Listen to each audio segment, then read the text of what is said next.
Lanjut. Sekarang kebalikannya, negatif mindset. Sebenarnya nggak perlu dijelaskan panjang ya. Pokoknya lawannya yang positif tadi ya negatif, kan itu saja sebenarnya. Yang dilihat hal negatifnya saja, yang dibayangkan problem-problemnya saja, sehingga dia pesimis, ragu-ragu, tidak puas. Ada apa saja yang ada di pikirannya adalah kemungkinan buruknya. Ini negatif mindset. Kalau melihat apa-apa yang dilihat kemungkinan buruknya. Selamat ya, kamu bisa lulus, IP-nya tinggi. Alah, lulus IP tinggi tidak jaminan masa depan kok Pak, gitu guys. Selalu lihat aspek buruknya. Padahal tinggal kamu nikmati momenmu, lulus sekarang, wisuda sekarang, membahagiakan temanmu, senang-senang foto-foto, tapi kamu malah pikir masa depan yang suram. Ini namanya negatif mindset. Melihat apa saja dilihat negatifnya. Nanti diajak makan di angkringan, makan kayak gitu, kolesterolnya banyak. Nanti diajak makan di restoran yang bagus, yang mewah, itu biayanya besar. Pokoknya diajak apa saja dilihat negatifnya. Hidupnya tidak bisa senyum, pokoknya merengut terus tiap hari. Ini orang yang negatif mindsetnya. Selalu lihat opsi negatifnya, sisi negatifnya. Yuk, jadi hidup kita jadi berat. Yuk, hidup ini sebenarnya tergantung cara pandang kita, dan memang bisa positif, bisa negatif. Tapi orang negatif hanya lihat negatifnya saja, dan akan sangat berat untuk hidupnya. Dia akan gelisah terus.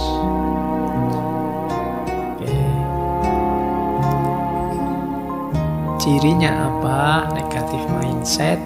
Nah, ini lawannya tadi ya. Lawannya positif mindset. Ciri pertama, pesimis. Jadi pesimis itu akhirnya tidak percaya diri, terus ragu-ragu pada dirinya sendiri. Sudah, ini nanti jadi kuncinya sudah. Kebalikan dari yang positif tadi. Ciri ketiga, catastrophizing. Jadi catastrophizing itu cenderung senengannya melebih-lebihkan. Jadi mudah panik oleh hal-hal kecil karena bayangan efek besar. Jadi, pusing sedikit, jangan-jangan stroke ini ya, kolesterolku berapa ya. Ini catastrophizing. Jadi pikirannya senengannya melebih-lebihkan apa-apa. Sebenarnya sederhana, tapi kamu anggapnya seolah-olah ini bahaya besar ini. Sekedar satu mata kuliah nilaimu ada yang misalnya, wah ini mesti masa depanku hancur ini gara-gara satu nilai ini. Alah, wong cuma satu mata kuliah saja loh. Diulang kan bisa, tapi kamu anggap itu bencana hebat, seolah-olah hidupmu sudah selesai gara-gara itu. Wong masih pacar saja putus, kamu kok sesedih itu sih? Ya sedih, enggak apa-apa, tapi enggak sampai segitunya lah. Hidup saya gelap sekarang Pak, enggak ada sandarannya, enggak ada. Allah, nyari sandaran yang lain banyak. Tapi seolah-olah hancur hidupmu. Ini catastrophizing. Senangannya melebih-lebihkan. Oke, baik, kita lanjutkan ya. Iya sih, memang ada masalah, tapi kan kecil saja itu masalahnya. Tidak sampai sebesar itu. Jangan sampai membuat kita ketakutan. Kemudian ada blaming mentality dan victim mentality. Mentalitas menyalahkan atau mentalitas jadi korban. Ini sederhananya, ini biasanya nyari kambing hitam. Kalau ada masalah nuding kiri, nuding kanan. Pokoknya masalah itu selalu di luar diri saya. Saya ini hanya korban. Selalu begitu mikir. Itu namanya blaming mentality and victim mentality. Orang-orang itu loh yang mengacaukan negara. Saya sekarang yang susah yang itu. Jadi selalu nuding, seolah-olah saya sangat baik, sangat bersih, sangat bagus. Mereka itu yang sangat rusak, sangat gelap, sangat hitam. Jadi ya bukan berarti mereka benar dan bukan berarti kita salah total. Enggak, pasti ada share-nya kok.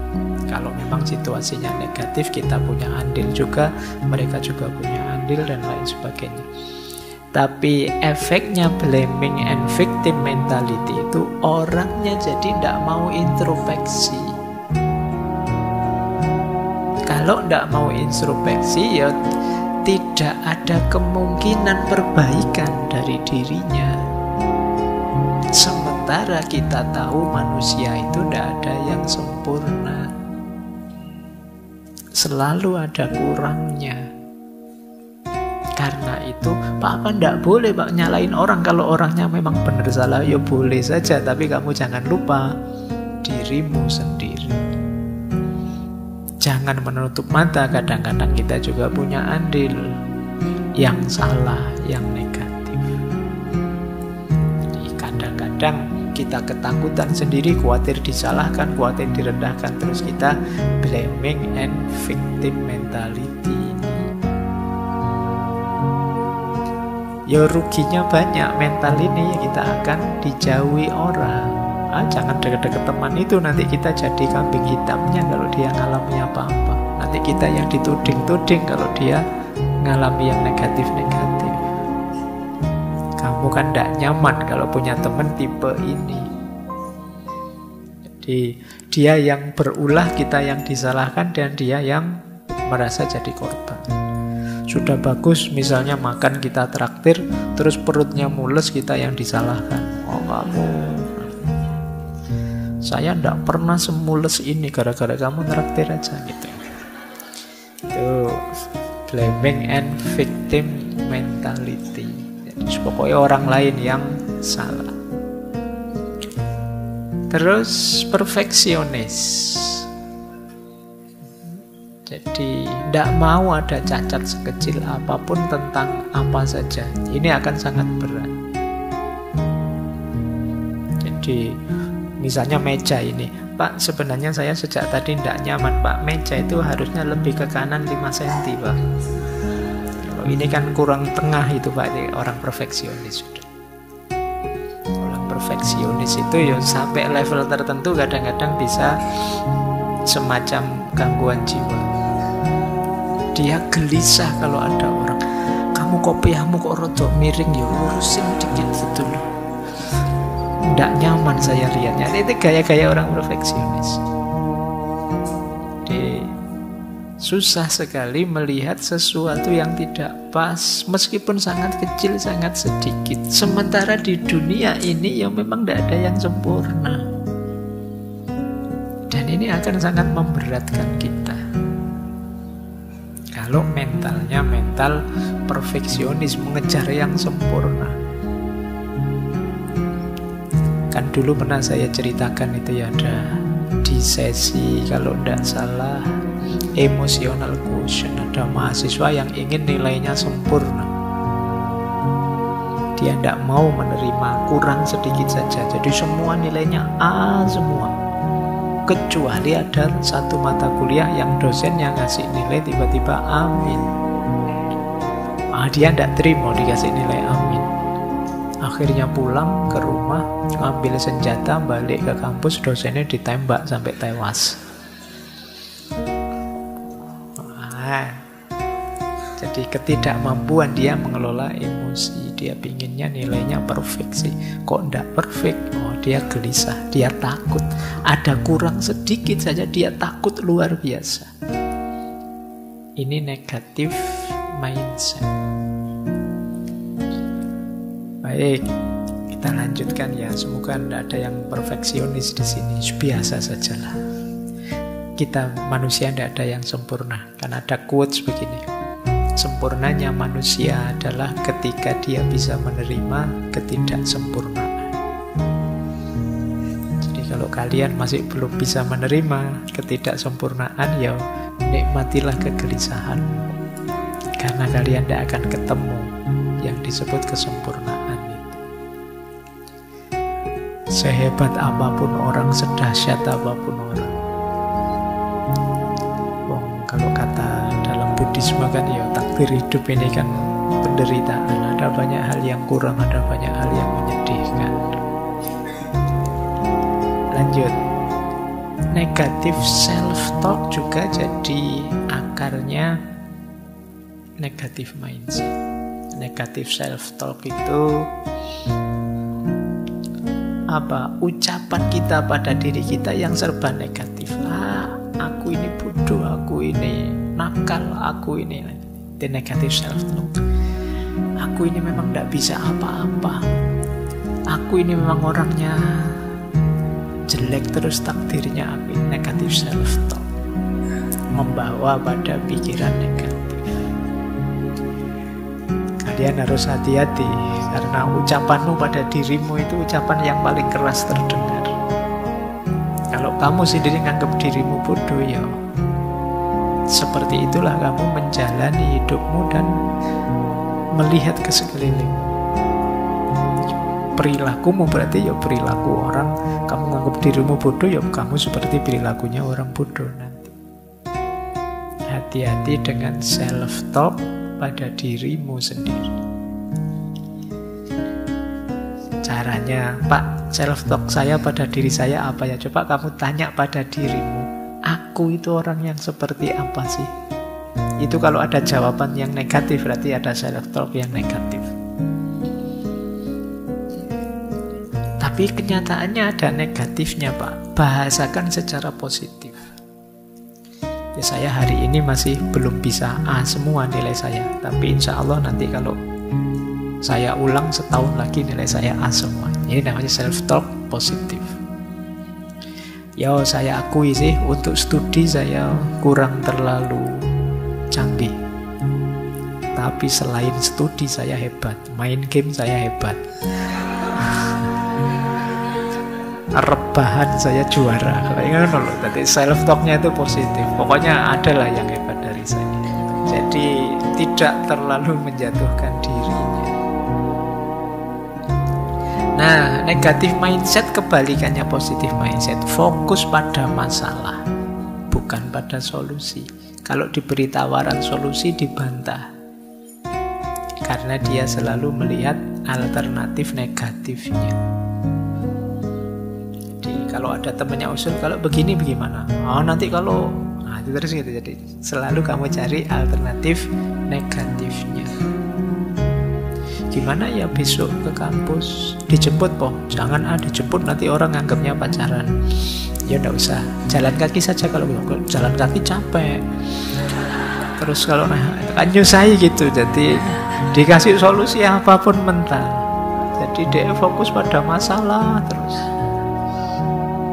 Itu kan menyusahkan orang, menyusahkan dirimu sendiri. Baik, lanjut ya. Negatif mindset ini ada yang bilang ada beberapa akarnya. Kenapa sih Pak orang kok bisa terus jadi negatif mindsetnya? Yang pertama biasanya karena pengalaman sebelumnya. Mungkin pengalaman pahit, pengalaman negatif yang membuat dia defense, membuat dia trauma. Sehingga pikirannya terus jadi serba negatif. Malah saya serius-serius, saya baik-baik, hasilnya juga negatif. Akhirnya terus dia pesimis dan putus asa. Ini pengalaman mempengaruhi pemahaman kita terhadap dunia. Kalau pengalaman itu negatif-negatif, cara pandang kita jadi negatif.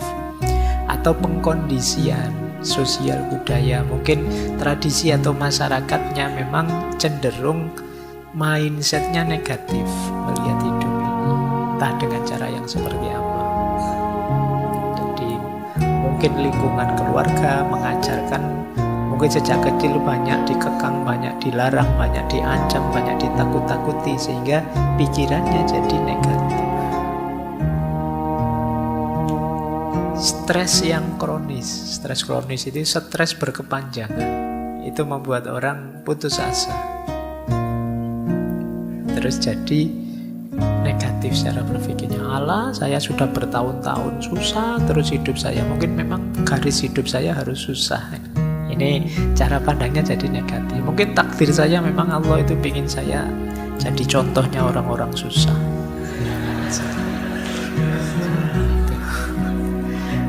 Saya kebagian yang itu mungkin. Ya ini terus jadi mindsetnya negatif karena dia mengalami stres berkepanjangan. Lagi-lagi perfeksionisme tadi jadi akarnya. Terus bias kognitif. Bias kognitif itu ada pembelokan dalam berpikir. Biasanya 3 hal negatif mindset itu bias kognitifnya. Yang pertama bias konfirmasi. Bias konfirmasi itu berpikir hanya milih yang negatif-negatif saja. Ada positifnya, ada negatifnya, tapi dia mengkonfirmasi yang negatif saja karena mindsetnya negatif. Misalnya benci sama orang ini kan biasanya ada baiknya, ada jeleknya. Tapi dia milih jeleknya saja atau milih baiknya saja. Ini namanya bias konfirmasi, mencocokkan dengan kacamatanya dia sebelumnya. Ini sering jadi negatif mindset itu dia mau yang dia konfirmasi yang negatif terus, sehingga dia tambah negatif secara berpikirnya. Ada orang yang berpikirnya hitam putih, kalau tidak baik ya buruk. Karena sudah bias konfirmasi mikirnya hitam putih, ya akhirnya ketemunya hitam terus. Jadi mikirnya selalu ini baik, ini buruk. Tidak ada kok, ini sebenarnya baik sih tapi ada buruknya juga. Ini buruk sih tapi dikit-dikit ada baiknya juga. Hidup itu biasanya begitu, tidak ada yang total perfect. Tapi kita sering lebih hitam putih atau generalisasi berlebihan. Kayak tadi, wah saya tidak lulus ujian ini, masa depan saya hancur. Ini berlebihan generalisasinya. Kalau cuma studi saya gagal bisa sih masuk akal, tapi kalau hidupmu hancur total, enggak lah. Itu namanya generalisasinya keterlaluan, berlebihan.